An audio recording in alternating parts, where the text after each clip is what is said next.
All right, guys, Multifamily Mafia, back at it again. Good to see you guys. Glad you're here. Appreciate your time as always. I hope you guys are getting value out of this podcast. I'd literally do this just to try to help you guys get to where you want to be. It's really frustrating seeing people struggle. It's really frustrating seeing people not making it and giving up and quitting or just being in this repetitive cycle of not making it happen. It's frustrating, and I want to try to help you guys as much as I can. So a couple of housekeeping things. We've got officially 3 or 4 days left until the 5-week Scaling Academy goes up. I wanted to give people 35, 40 days before the pricing went up, just as an added value and added bonus to you guys. So if you are interested in that, make sure you sign up for that ASAP. I don't want you guys to miss out on an opportunity. Other than that, we are doing these on YouTube as well. So if you guys are not following me on YouTube and have subscribed, make sure you do that. If you just type in Jordan Stanley Payne on YouTube, you'll find me there.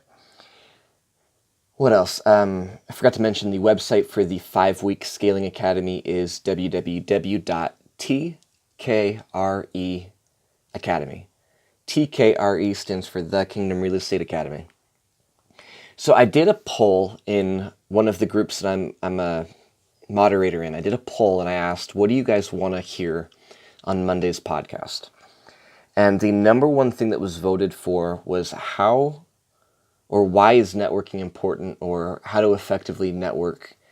And I'm going to go against popular belief here or popular vote, and I'm not going to do that. You guys have literally heard me talk about that subject for over a year.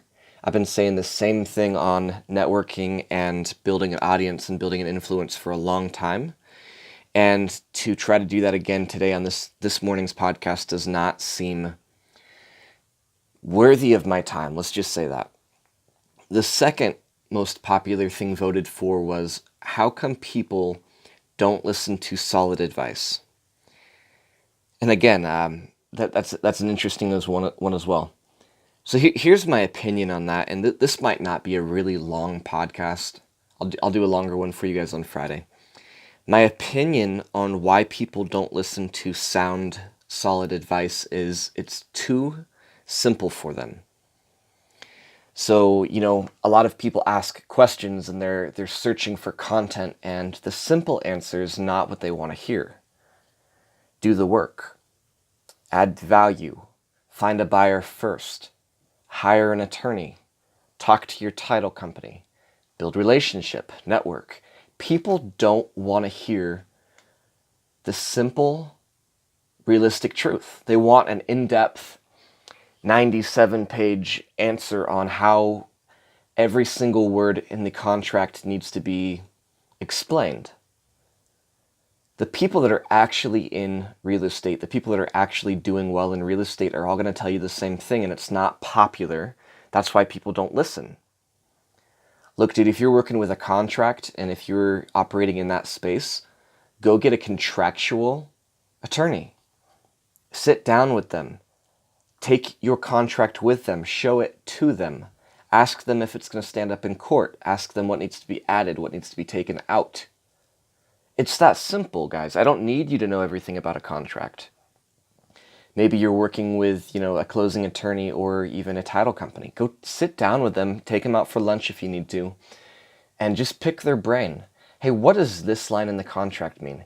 Hey, what does this mean? Hey, what does this mean? Another thing that's not popular at all and people really don't listen to is sit down with your buyer and ask your buyer, hey man, this is the contract I'm using. What should I be putting for due diligence? How long do you need for due diligence? I've seen people put 5 days, 10 days, 20 days, even 30 days, and they really haven't consulted with their buyer at all. Take the guessing out of your day-to-day and just go ask. Hey man, what kind of an earnest money deposit are you willing to do? He's the one that's going to be paying the earnest money deposit, isn't he? If you're doing it right anyways. Ask him. Hey man, what kind of contingencies do you need?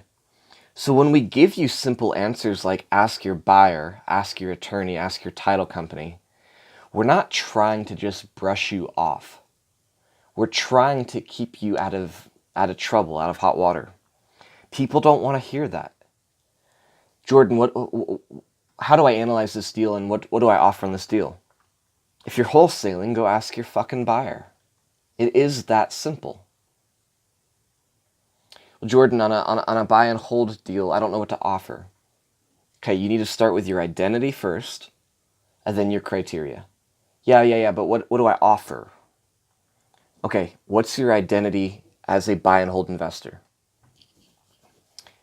Jordan, you're not listening. What do I offer? Guys, I'm trying to save you time. I'm trying to save you money. I'm trying to show you how people that are doing well in this industry are going to respond to your questions. So my answer is, why do people not listen to sound advice? They don't want to. They want to overcomplicate it. Real estate is so simple. Real estate is one of the oldest industries in the world. If you think about it, there's like one or two industries ever that are older than real estate. You know, bartering, crap like that. But even then, that applies to real estate. Since the dawning of time, people have been buying, selling, and trading land and places to live. Real estate really hasn't changed much.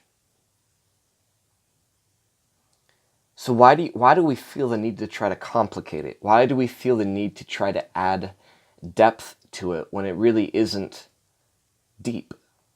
It's simple. The people that feel the need to complicate everything are the same people that are stuck in the paralysis by analysis.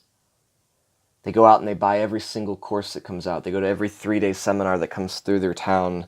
They read every book. They ask every question imaginable in Facebook groups. They're on YouTube. They're on Google because they feel like they're missing some piece of the puzzle.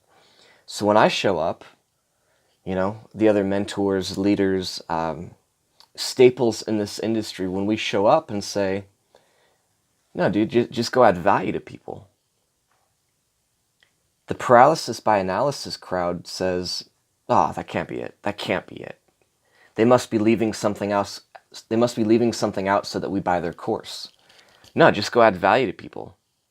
Or go ask them what they need and ask them how you can help them. Yeah, but Jordan, blah, blah, blah, blah, blah. I just need you to take step 1, dude. That's all I need you to do. Get off your ass, turn off the TV, log out of YouTube and Google and turn your phone off, and just go talk to people. Hey, my name's Jordan. I noticed that you own this property. Do you have a second to talk about that? They're going to tell you to fuck off, or they're going to say, yeah, sure. Great, what can you tell me about the property? Just write this shit down. Great.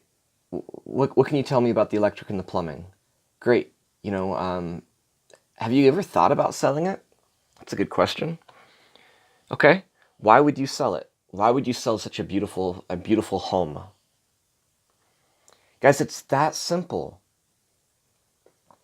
You construct a solution to a problem. That's all we're doing. Yeah, but.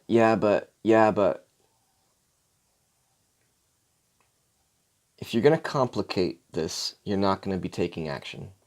Action is the only thing that's going to result in a deal. It's not how well you understand your contract. It has nothing to do with negotiation. I don't negotiate at all.